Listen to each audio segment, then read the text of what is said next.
Kia ora everybody and welcome back to another episode of Untidy. My name is Matilda Green. I'm a content creator, mum of 3 people and 1 little Jack Russell.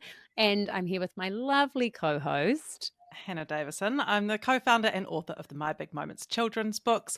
I'm the mother of 2 who have just gone back to school today at time of recording, much to my joy, and dog mother of 1 who's sleeping at my feet and being used as a footrest as we speak. So hopefully we're not going to hear her snoring while we're recording. But today we are very excited to welcome our guest, Sarah Catherall. Sarah is a Wellington-based journalist with a career spanning 30 years, having written for publications such as New Zealand Listener, The Spinoff, The Post and Stuff, and international media including Vanity Fair and the BBC. She joins us today to talk about the gritty topic of breaking up. Sarah is the author of the recently released book, How to Break Up Well, Surviving and Thriving After Separation. So Sarah's own story of her breakup is interwoven through the book, which I loved. I think it felt very human to read your story, you know, for the bits that went smoothly, the bits that didn't go smoothly, and it all just felt very real, particularly having been through it all myself. She's also got stories about adjusting to single life, co-parenting, dating sad dads, and holidaying as a solo parent with kids. Sarah candidly has been sharing her mistakes and her wisdom, as well as stories from relationship psychologists, sociologists, lawyers, couples therapists, and divorce coaches. This feels like the ultimate breakup handbook, and also just a companion for those people navigating this big change in their lives. Something I wish I had had myself. So you're a few years too late, but that's okay. I read through it and I was like, I think I did pretty good. I did pretty good. So anyway, a massive welcome to the show, Sarah, and thank you so much for joining us. Kia ora, Hannah and Matty. It's so great to be on the show. I love your podcast and I'm really honoured to be on your show today.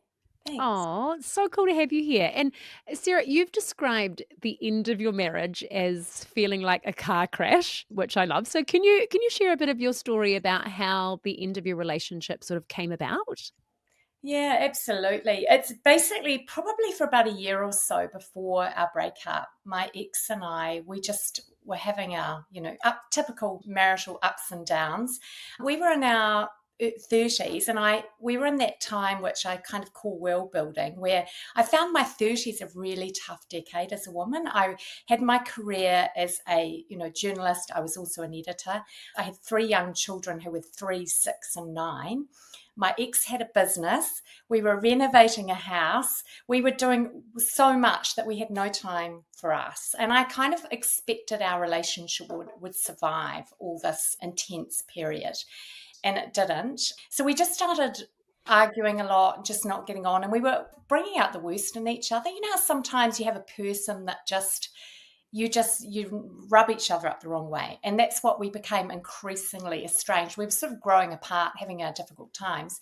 And we had some counselling, but interestingly, one of the women I interview in my book is my former marriage counsellor. And she said to me for my book, she said, I could tell that your ex had emotionally left the relationship, like there was nothing else. He had made up his mind. He had his eye on the exit sign well before I did. So we went on this supposedly lovely family holiday to Disneyland with the kids. We spent a lot of the time arguing. It was really stressful. And we came back and he said, it's over. And, it was interesting because about 6 months before he had said to me, if things don't improve, it's over. And I sort of saw that as a bit of an empty threat. I was from a family where everyone stayed together, a big Catholic family.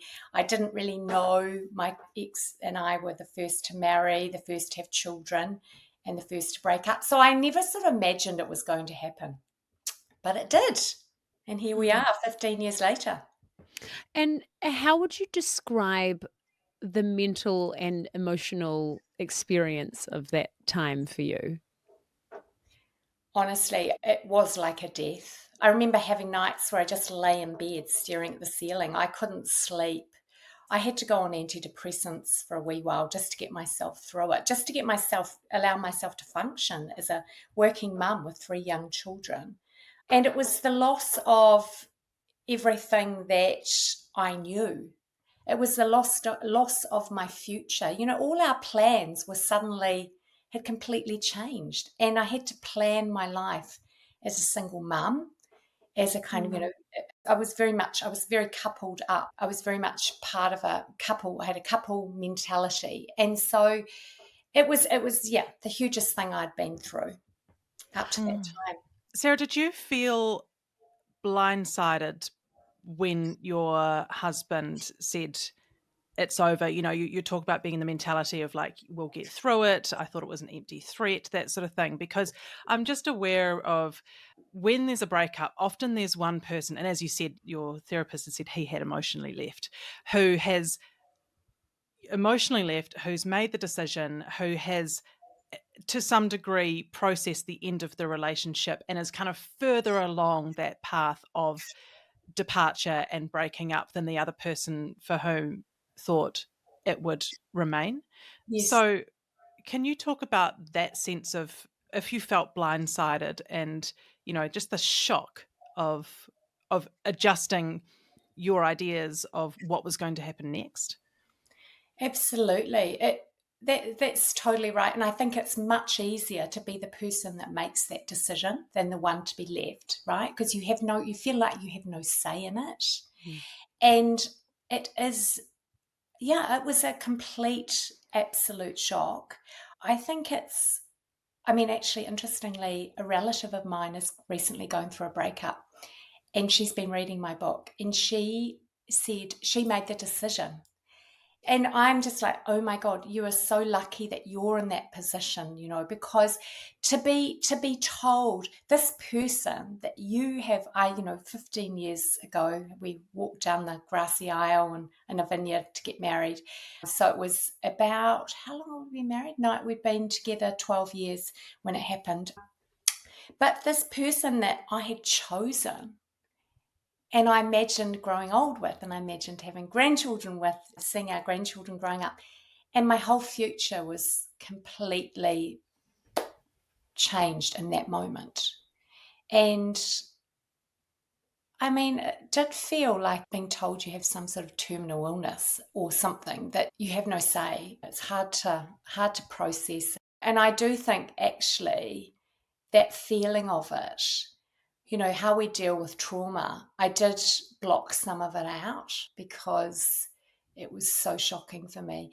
And then you've also got, as you might relate, Hannah, probably, having to tell people.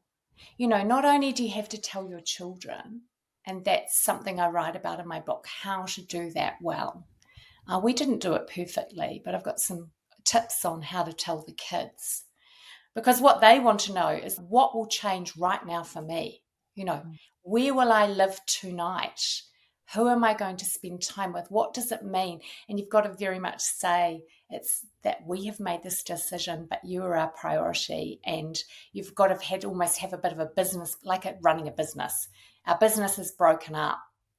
How are we going to run our business successfully when we're not actually in the same house / office or arrangement anymore? So you've got all this kind of thing that you have to do to get through those immediate moments and then looking forward, and it's huge. Yeah, it is huge. And I was just thinking back, I had actually forgotten when you said it's about having to tell people. yeah. And I remember there was this day, it was horrible. I would never like to go back and relive it. But there was a sense of unity in it as well, where we actually drove around to some of the key people in our lives. This was after we told the children, of course, and told them in person. Yes.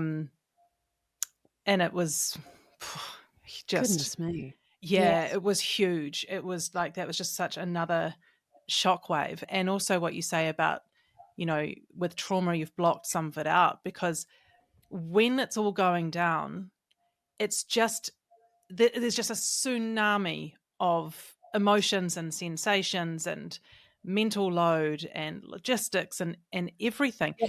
And we actually can't do it all at once.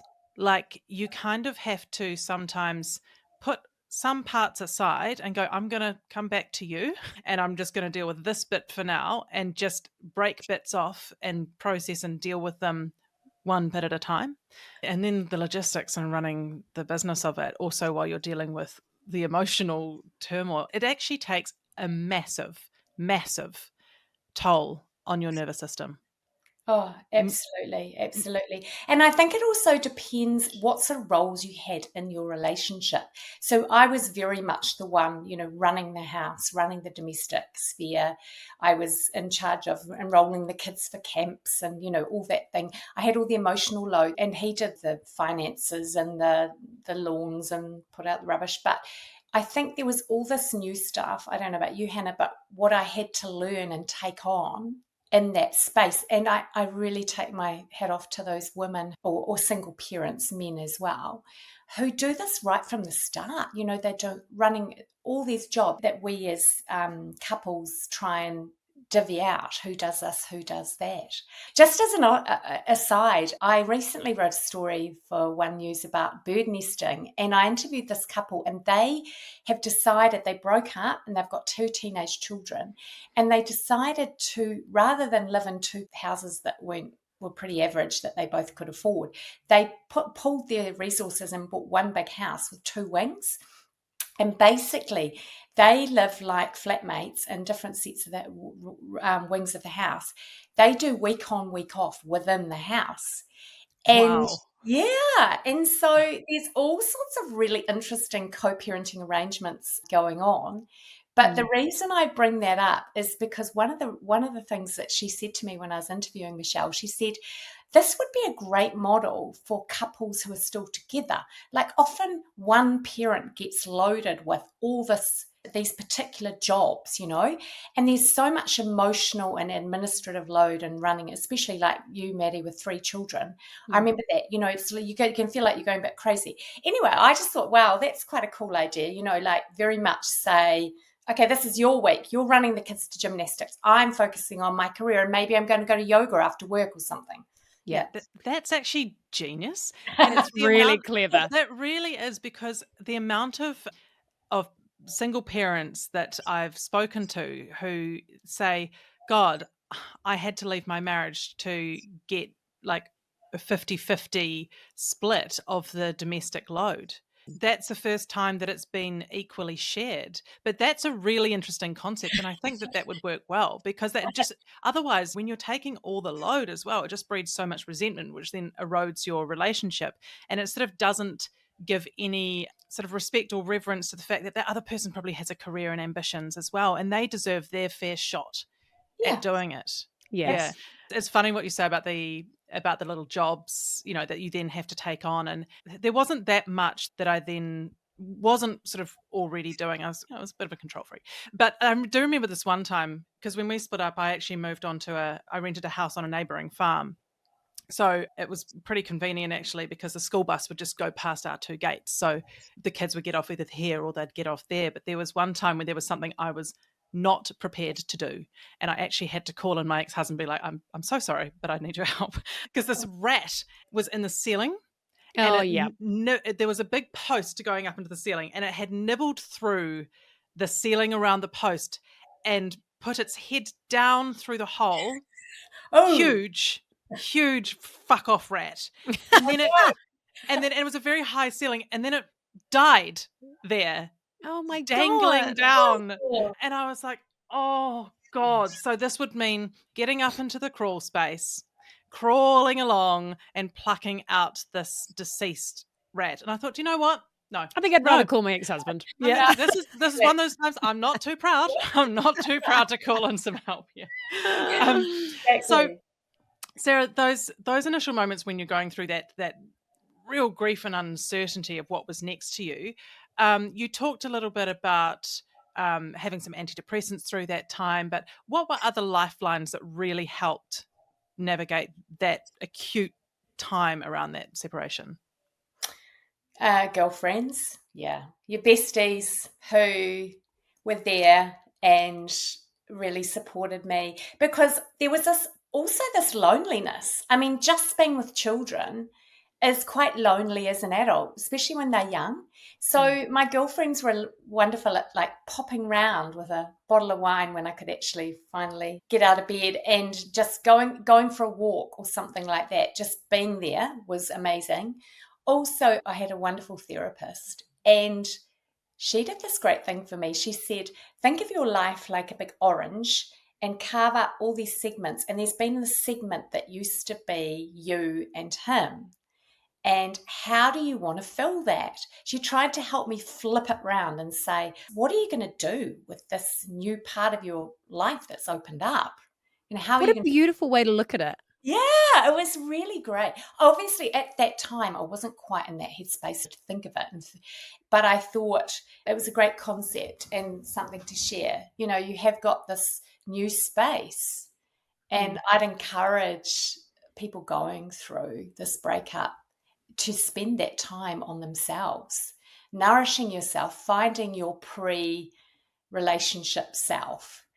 Because I personally spent too much time once I was through the really, really tough bits, trying to sort of thinking I need to replace him, thinking that to be complete, I needed somebody, a man in my life. And I did that thing of very much rebound. So initially the men that I dated were the absolute antithesis to my ex. My ex was successful. My first kind of boyfriend / lover lived part of the time in a van and sort of, was always looking for the first surf break and turned up sort of flowers that he picked from the roadside. It was a complete Oh.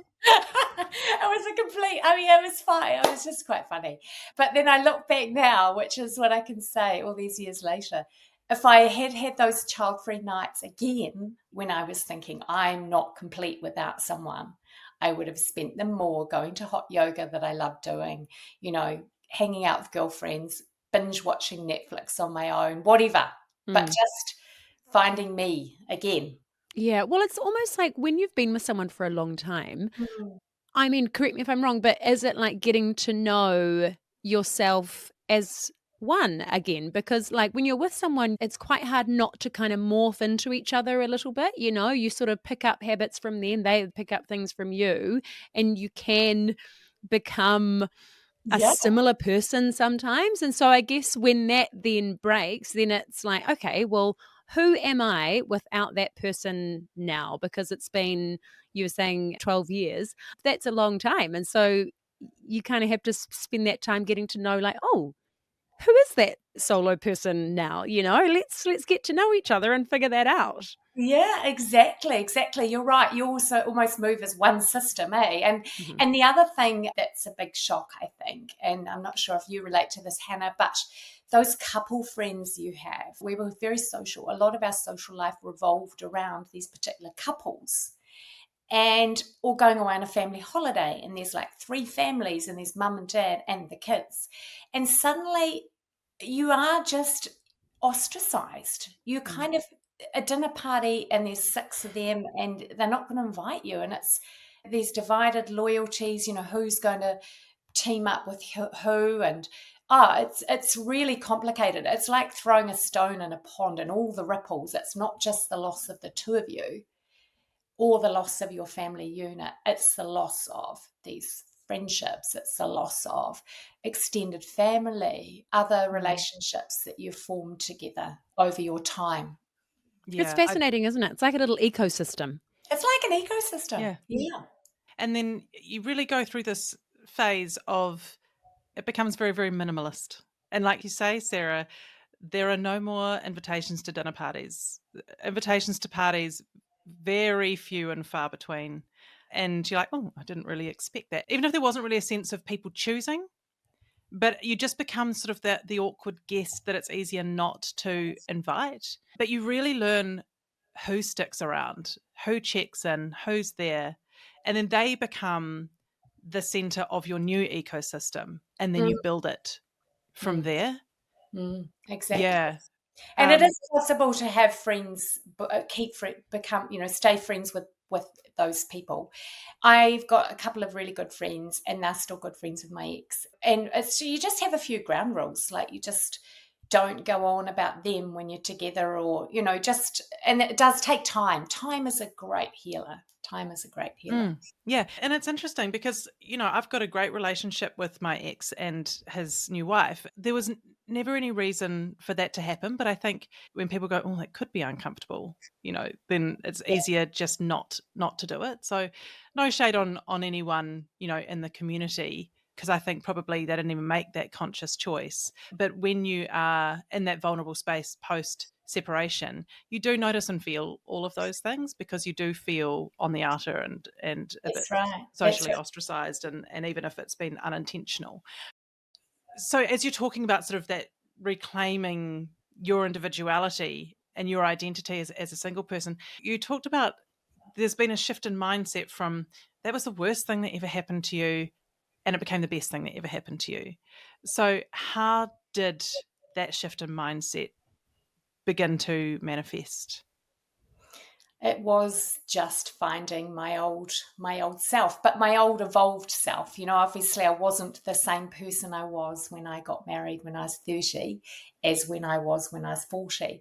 But yeah, just gaining my strength and confidence and recognizing, Hannah, you said you've got a good relationship with your ex and his new wife.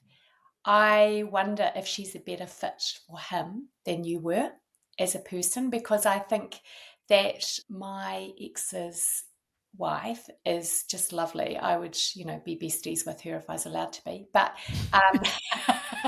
but she is she compliments him. The energy of the two of us together, we were almost a bit similar. We used to like sparks would fly. I'm not an angry person and I don't fight with people, but with him I did. And I actually think that was part of it. Recognizing that he was in my life for a chapter. I chose him in my late 20s and we were a great fit. I was attracted to him. We had 3 wonderful daughters. But sometimes things aren't supposed to last forever. And you can have a person for a chapter and that works. And I guess for me, it was saying, I would never have left him because I married him for life. But he did. Maybe it felt brutal at the time, but ultimately it was the right decision.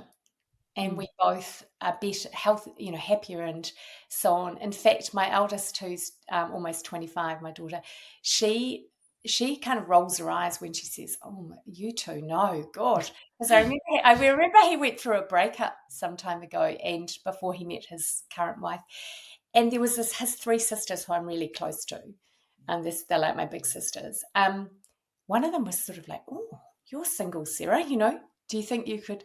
And it was quite funny. And anyway, and my daughter said, "Mum, that is the most," not that I was even fathoming it. She said that's the most terrible idea. Oh, I know. Like when you have parents that are divorced, and if they've been divorced for a long time, it would be my worst nightmare to have them backed to like I just can't even imagine it, and it just wouldn't be a thing, No, you're like, please don't, just please don't. Yeah, no. I was also in my late 20s when my now ex-husband and I got together, and I had this really interesting moment when we got engaged and when we got married. I think I was 28 when we got married. There was this conscious part of me that was like, can we be making a decision about the rest of our lives at this age? How evolved are we really at 28? And yet this is what we do. It's so important, I think, when you're choosing a partner, that you choose someone who you can evolve and grow with, and who has the willingness and interest in evolving and growing, because you have to do that together. Because if you do that separately, you just start shooting off in different directions. Exactly. Yeah. And I think if you've got any red flags back then, absolutely be careful, because throw in, as I said, all the things we were dealing with in our 30s, it becomes more and more difficult and complicated, definitely. Yeah. Oh, God. And we do love a renovation with small kids, don't we? My God. Preferably if you're pregnant and like, why do we do it to ourselves? Impending birth. Why not? Lols. Yeah. So talking about reclaiming life as a single person, I feel like we can't do that without talking about dating. Can you tell us about the sad dads, Sarah? Oh, the sad dads. The poor sad dads. It's it's the people who haven't got over their breakup and they take that emotional baggage into a new, relationship or even a date. You just want to sit there and somebody to be slightly flirting with you and having a fun night, and they go banging on about what a bitch the ex is and Oh how God. she wants the kids all the time, and and any advice.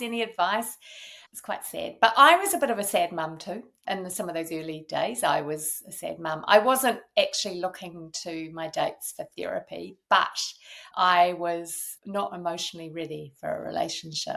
Yeah. But it's interesting, I think that is quite a difference, or it can be, between men and women and how we deal with breakups, because oftentimes women feel it straight away, right? Like we are dealing with that hurt and sadness straight away. So we have to face that head on. Whereas I think sometimes with men, and obviously there's a lot of exceptions to this rule, but in general, men seem to have a bit of a delayed reaction. And so after a while, they're kind of like, oh shit, like this is actually now really hard. And I thought it was like at the time, I was like, all right, I'm single now. Let's do what single people do. And then after a while, it kind of hits home and they're like, shit, now I'm dealing with that. But then like the woman has already kind of done that work, and Maddie, they're you're, like you're coming out the other side. You're so Okay. right. You're so right. And the thing is, like, you can't bypass processing the end of the relationship, but No. people do, and they will try and do it through dating as well. They're like, well, that feels really uncomfortable. I would like to avoid it. I would like to skip it. And what I'll do instead is I'll just find some band-aid bitch to step in. Yeah. And the amount, I mean, also, I will say, Sarah, we've all dated a man in a van. Some of us or not. Um, Yeah. and the amount of times I've sat on a date and gone, I'm being a therapist now. I'm not being dated now. I'm being a therapist. If you are going to do that to me, at least buy dinner. Like, I don't want to do this on a fucking empty stomach. It's also like it's not a huge turn on, is it? It's not really that attractive. If you're like, oh great, let's have a date with someone who's like crying about their ex the whole time, and it's like I was kind of hoping to, have fun, but Yeah, no, we don't would know we if would that's on the call that cards. we would call that vagina drying. That's what we would call it. Um, I so know. Yeah, but the men aren't typically as good at getting therapy or no, talking to mates. They might chuck a few beers back and go, "Oh yeah, having a bit of a hard time, whatever." But we'll go and cry with our girlfriends and talk it out and get a therapist, and there's no shame in that. I do think that's part of it, that we're lucky that we can. And yeah, and so if we've 100%. got exes out there who are having a hard time, I think helping them to see they need help, talk to someone is helpful. Yeah, And for the kids, yeah. Yeah, absolutely. definitely. And it is a minefield re-entering the dating world. And so for people who are about to navigate that space or beginning to navigate that space, what would be your advice for helping gird the loins of of our listeners who are approaching this? Oh God. Well, first I'd say, like I said, have you spent enough time on your own processing the breakup? And then I try not to typecast too much.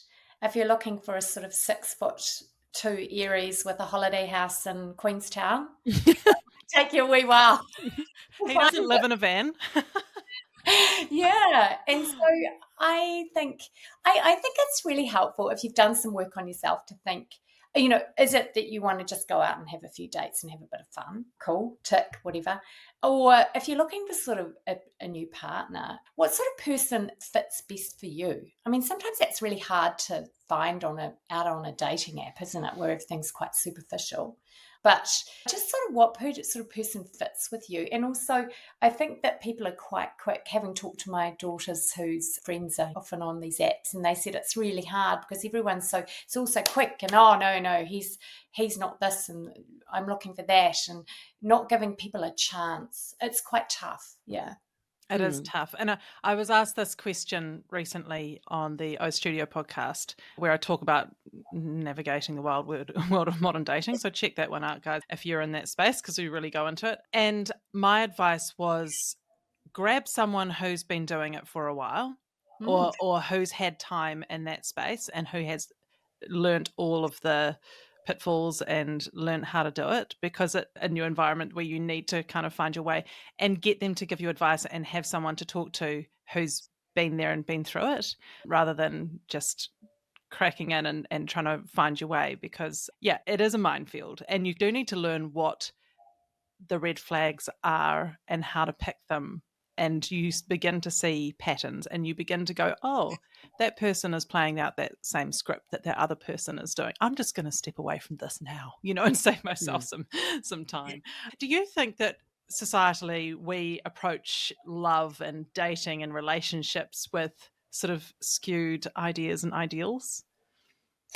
Yeah, I think we do. And someone said once, like, online dating's a bit like ordering food. Do I feel like,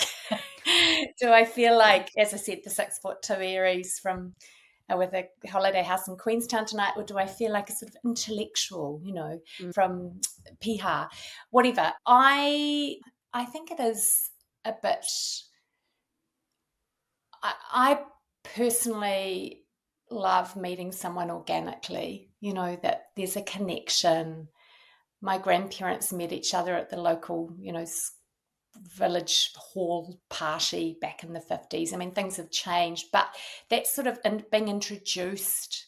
But then equally, having written quite a bit about online dating for different magazines and so on, some people connect with people they would never have, their lives would have never crossed, their paths would never have crossed.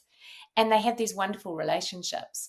So it's a complicated picture, isn't it? But the dating apps aren't doing so well, apparently. And I do think the Gen Zers are quite a fascinating generation, with three of them myself, and they are sort of starting to really reject some of the rules around this. So we'll see. Yeah. Well, it's almost like there's no perfect approach, right? Because chance happens wherever you are, whether that is on a dating app or out in the wild or whatever. But I guess making sure, and look, I'm speaking from previous marriage experience, is like getting out and doing things that you enjoy as well. Because like if you are out doing the things that you enjoy, and if you happen to meet someone who is also doing that, like that's what a lovely way to connect with people who may have something in common with you. There's already one thing. And so just like getting out a bit and out and about, and trying the old school in-person way. Exactly. I mean, I used to go to yoga and I love running. So I, joined a couple of running clubs and things like that. Never actually met anyone, but that's sort of those kind of approaches. It used to be we met people at work, but I don't think you're allowed to do that anymore, are you? I don't know, but we struggle in our company. When I was in my 20s, it was a bloody free-for-all. I feel like everyone was, Exactly. hooking up at work parties and whatnot. Is that like is that frowned upon now? Yeah, maybe it is somewhat.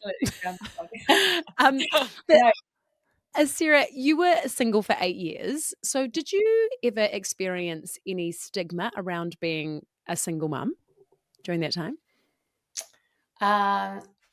I think I felt it. I felt kind of guilty, or just I felt like I was being judged. I'm not sure if I actually. No, I didn't really have anyone that sort of actively said anything to me, but I sort of felt conscious of feeling a little bit inadequate at times because the girls didn't have their father with me. Yeah, I think things have really changed. It depends, how we frame being single parents. There are a lot of us around. What I did was, having lost some couple friends, I made all these wonderful single mum friends. And so we flipped it around, and we would take one of my first holidays or second holidays I took away with a really good friend, and we took our 5 kids between us on a camping holiday. And so we had so much fun. And I kind of love the kind of feminist approach of these matriarchs running households, and I showed my 3 daughters, I could raise them on my own. I didn't need a man there with me. So yeah, things are shifting, I think. I hope. Mm. Yes, I'd And agree with that. there's a lot that goes when you're a single parent, and you're just talking about that sense of feeling a little bit inadequate, because Mm. sometimes, like, I can't be in two places at once. I will find out about the bake sale the night before it happens because I haven't read the notices, because I am juggling everything and I haven't had time. Not everything's going to get done. Not everything is going to look perfect. Some things we're just going to have to make it up as we go along. There's a lot that goes unseen by others when you're a single parent. So, what were some of those hard parts for you? Yeah, I think that's absolutely right. Like having to be in three places at once and forgetting things because you're too busy. I had a wonderful nanny part time, and she was great. And she actually kept our family afloat, really. I think it was just the day to day exhaustion I felt of trying to run myself as just this family on my own when I had the girls. What did change though was once I started to embrace these 2 nights a week that I had to myself, I was like, right, I'm going to take this time and this space to actually nourish myself. And sometimes it was on, as I said, dates. But anyway, They have their I perks. think that's the advice I'd give the single parents out there. If you've got 2 nights a week or one week off, 1 week off, use it to energize yourself, rebuild yourself, strengthen yourself so you're ready. Because not everyone has a chance, do they, to have these nights off, days off. No, that's right. And I'm thinking about you as a role model to three girls going through that time. What do you think were the benefits for your daughter of seeing you parenting them solo and seeing you reclaim parts of yourself? Have you all talked about that? Yeah, that I have actually. I've talked a lot because they all really supported me writing the book. And it's my story, not my ex's story. So he gave me permission to write it, but it was very much like, this is my story. And they said, Mum, we're so proud of you because, you raised us so well. And they don't feel disadvantaged at all. In fact, I think there's this great saying that children have the capacity to love about 4 or 5 adults. So I think we do this thing where we say, I think for some parents who've been through a breakup and they see their partner, their ex repartner, and there's that emotional challenge of saying, oh my goodness, my child might love, Ella more or whatever. What am I, feeling this real loss. But actually, the kids always know your mum or your dad, and they also have all these other wonderful adults in their lives. Mm. If you do it well, I think that's wonderful. So the girls they've got this wonderful stepdad, my partner. They call Steve-O. His name's Steve. They've got their mum and their dad and his wife, and they've got half siblings, but they've got all these. Yeah, they've got this kind of rich family, big extended. Mm. It's like the Maori village, lots of, Mm. yeah. But I think they feel quite proud, and I think they feel we were a bit of a, little group of, we were me and the girls, and it was great. And That's really they've special. all left home, Hmm. an empty nester. Yeah. And I guess now, since your girls are older, they will have seen you and your ex-husband kind of blossom without each other as well. And so I think it takes time for children of divorce to then be old enough to understand that their parents are happier apart. And so therefore that is a beautiful thing, to be able to watch your mum or dad Yeah. find themselves again and find that joy that they wouldn't have found in an unhappy marriage. And it's really beautiful when children can start to understand that, I think. So Steve-O, who you're with now, how long did you wait before introducing him to the girls? It was probably about 6 months. He was actually more cautious than me because he wanted to take it slowly with meeting them. He doesn't have his own children. And so it was quite a lovely story, actually. He came over and met them. And then the next time he came over, I had to go out because I do some theatre reviewing. And I had to go out to something. And he said, and it was one of my nights with the kids. So it was 8 years ago. So they were, what, 10, 10, 13 and 16 or 15 or something. Anyway, he said, I'll come over and cook for them. And so he came over and he cooked them dinner. And my middle daughter, who's very feisty and lots of fun, started they apparently sat him on one side of the table and they were on the other, and they started firing questions at him. Love it. How well you know my mum, how well. They were very much assessing him. Like, Great. was he up to scratch? Was he suitable? Was he up to it?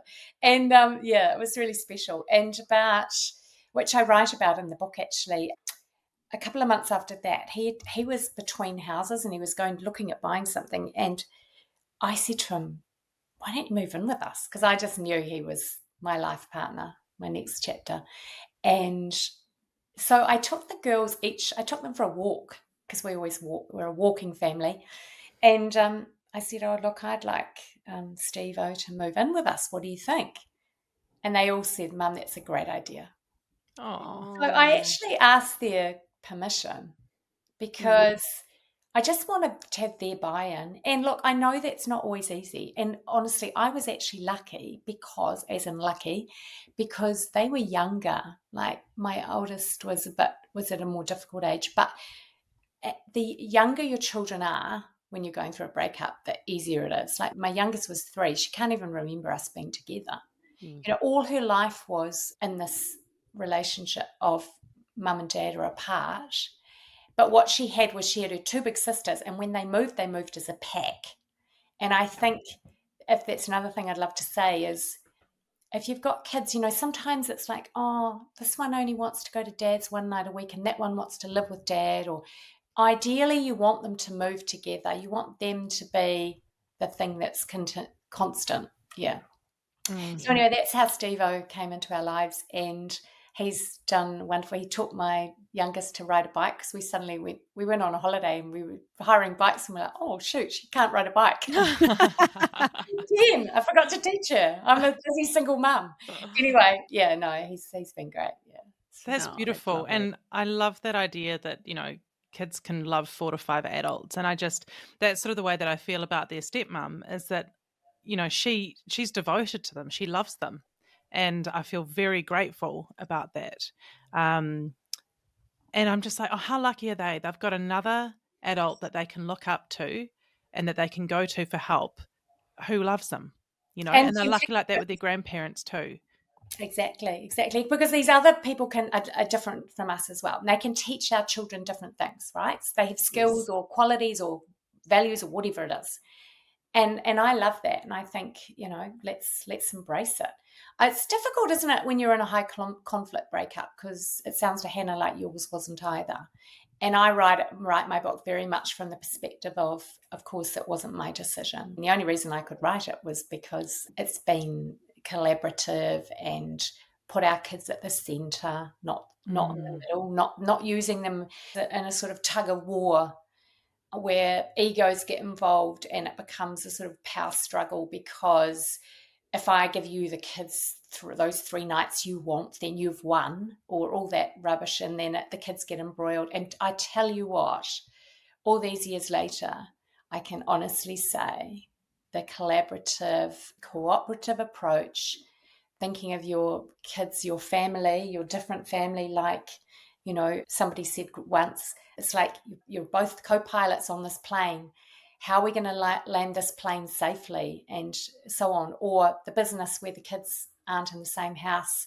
How are we going to run this business effectively? Everyone comes out well. So that's been the approach. And for those listeners who feel, if you can, just put the kids in the centre and behave like grown-ups. You chose this person once, what's best for them. I lived with this sort of fear, actually, that because my relationship had ended, I worried that the kids would be harmed by our breakup, and that they wouldn't be able to have their own healthy relationships as adults with partners. That sort of attachment style, that you're securely attached or unsecurely attached. I was securely attached. After the breakup, I wasn't. I wanted to make sure that they grew up with healthy attitudes to love. still believing in love. So, yeah. Mm.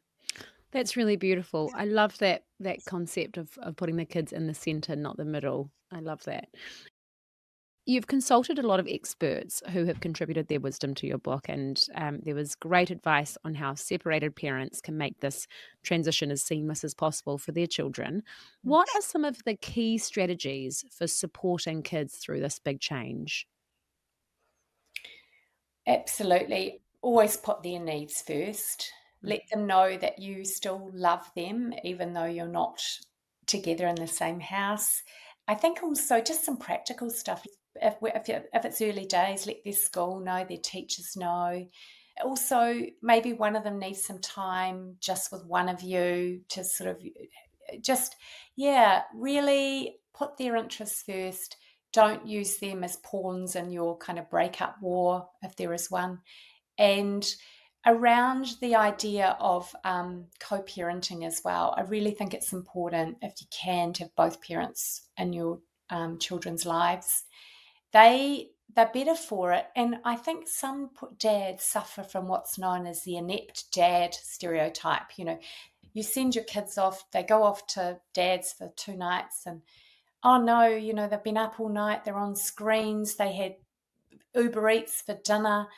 It's not happening again, they're not going, kind of thing. Well, absolutely. What they need is to keep those bonds with both parents. And look, he'll have different ways of, or she'll have different ways of running the house. Ideally, you have some really key shared parenting values. But it's actually really important that they still, if you can, have, unless there's been, abuse or trauma or something like that, a reason why they shouldn't be with the other parent. But it's really important. I know people whose kids don't see one of the parents, and they're now in their late teens and early 20s, and they're not happy kids. They're not happy kids.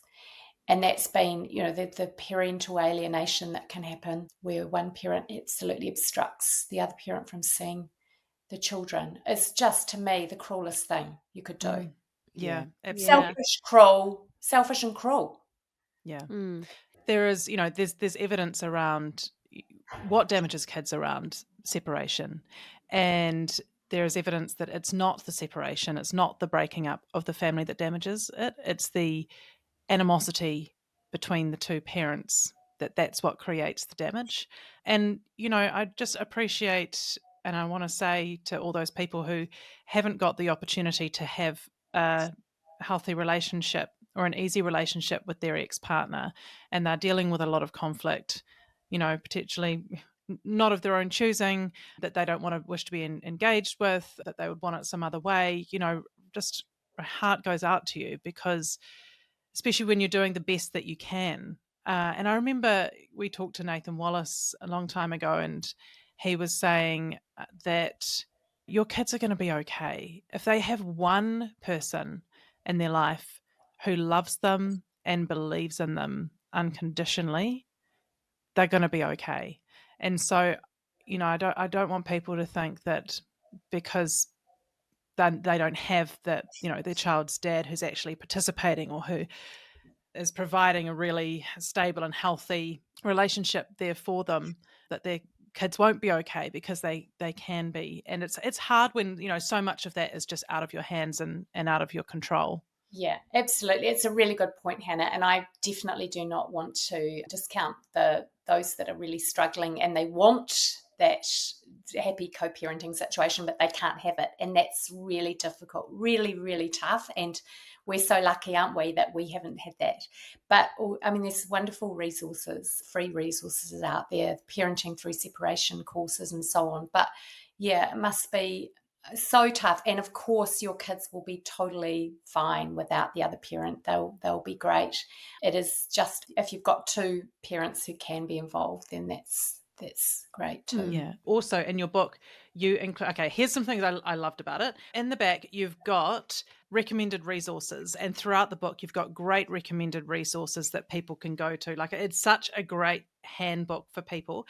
And also at the end of each chapter, you summarize some great wisdom and tips. And I think for people whose brains are just about combusted from being in this situation, that's a really good thing that they can go back to on a particular topic and just go, okay, what were the main things I needed to remember here? So we're going to put in the show notes a link, obviously, to Sarah's book and website and Instagram and all of those things so that you can get that should you need to. But for those people who are listening to this and they're currently in the thick of heartbreak and dealing with separation, or thinking about that this is coming up, because that takes some time, what's a key message that you could give them just now? I think for those that are in the thick of a breakup, I think know that this is the toughest time of the whole thing and that one day you will feel better. And it might take time. On average, it takes about 2 years apparently to get through it. But you'll be okay. And to think of all those things that you can do to nourish yourself while you're going through this that really help. We all have different ways of dealing with trauma.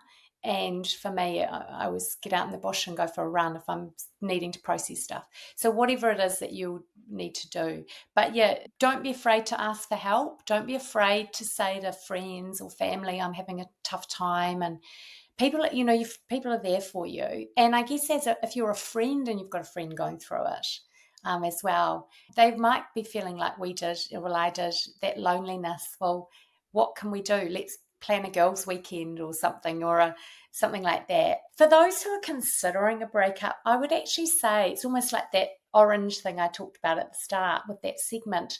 What will your life look like without that person in it? Because I think, as we talked about earlier, maybe our expectations about love and relationships. If you're a bit bored, is it that you might need some excitement outside of your relationship? Can you find other ways to, because I certainly don't advocate ending a relationship, particularly with children, unless it's really, you can't see a future with this person and it's, destroying you really. But I do think that really what's your life going to be look like? And I also think of the worst case scenario. He ends up with someone new, she ends up with someone new. They might have a new family. How are you going to feel about that? Who are some of those important relationships that you'll really miss that you won't be able to have anymore? Sort of imagine the worst case scenarios. And some people say, have a break. Consciously have a break from that person and see how you feel, because sometimes we need space. Might even just be going on a bit of a holiday by yourself, or going and staying with a family member somewhere else in New Zealand for a couple of weeks and just having some time away. So really think it through. But yeah, I mean, I'm not here to say stay in a bad relationship, but I do think the grass can seem to be greener, and it's not always. Yeah. That's really fantastic advice. And something that I think about now is that the next serious relationship that I go into, I want to be that couple that has a relationship therapist that we use as a coach. Like we get a personal trainer for our bodies. We go and get a massage if we're sore. We go and we seek outside help for so many other things, but we just expect the key relationship in our life to just work. To just happen. Yeah. And so I think that that's one thing I would do differently, very much so do differently. And also leading up to the end of our relationship, I really worked hard on myself, because I was like, is it me? I really worked hard on myself. And it's very hard as a parent to give yourself permission to go. And in the end, what gave me permission to leave was that I thought, when my children are grown up, and if I see them in a relationship that is unhealthy, where they are miserable, what would I want for them? And I would want for them to have the courage to make a change if they needed to make that change. Mm-hmm. It's so difficult, and it's a choice that takes a long, long time to come to. Don't be afraid to seek the help that you need. Sarah, I feel like we've skimmed across the surface of so much, but we really appreciate your time and your wisdom and your experience and sharing so openly with us. Some of these massive life things, I think, can be gifts that just come in really shitty packaging. Mm-hmm. because they are a bullet train to personal growth as well. So if this is something that you're going through, know that on the other side, there's actually a gift for you too. Do you feel that way? Yeah, absolutely. I do. I think, well, a relationship is a chance for personal growth, and the end of a relationship, absolutely. Like, I just had this incredible personal growth, and I am a completely different, evolved person now from that time. And I agree. You've got one life. One thing I write about in my book is I had breast cancer 2 years ago, and I really flipped. I'm totally fine now. I'm in recession and everything. A remission, sorry, long day. And we're also in a recession, so yeah, I'm that's in accurate. remission. You're not wrong here. I'm in remission. But I do think you've got one life, right? And yeah, I live my life like that now. And life's exciting and wonderful. And how do you want to design it going into the future? Yeah. Yeah. Right. And Hannah, I was going to say, was it your decision to end the relationship? Yeah, it was. It was. And I think it took a year to come to that and check out. I kind of felt where it was going, but I looked down every single side street on the way to see if there was another route and if it could be avoided. But in the end, that was the choice that had to be made. But yeah, I've also got another O Studio podcast on that about separation and divorce and co-parenting. So if people really want to get into that, check that one out. We'll put the links in there as well. It's a long story.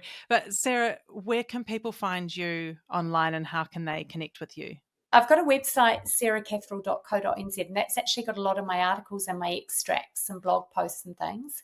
I'm at scatherall on Instagram. Please follow me. And I'd love to hear from anyone who buys the book and reads it. And, positives and any constructive advice, feedback would be amazing. And yeah, I just think we are a bit of a community, and let's support each other through this and power to those raising kids and single parents or co-parent situations. We are amazing. Yeah.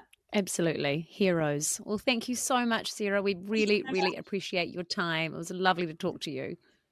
Thanks so much. I loved it. I loved our chat. Thank you for listening to this episode of Untidy. If you enjoyed it, we'd love your support to keep making the show. The best thing you can do to help is subscribe by hitting follow in your podcast app and leaving us a little 5-star review. You can also now watch and subscribe on YouTube and check out how these millennials are keeping up with the cool kids on TikTok and the gram. Lastly, please share this podcast with your mates. It means that we can keep building this supportive community, keep giving you untidy episodes, and just keep doing what we love to do. Don't forget to check out mybigmoments.com for kids' books that make your tricky job of parenting a whole lot easier. Untidy listeners get a discount at checkout, so just pop in Untidy for 10% off your order.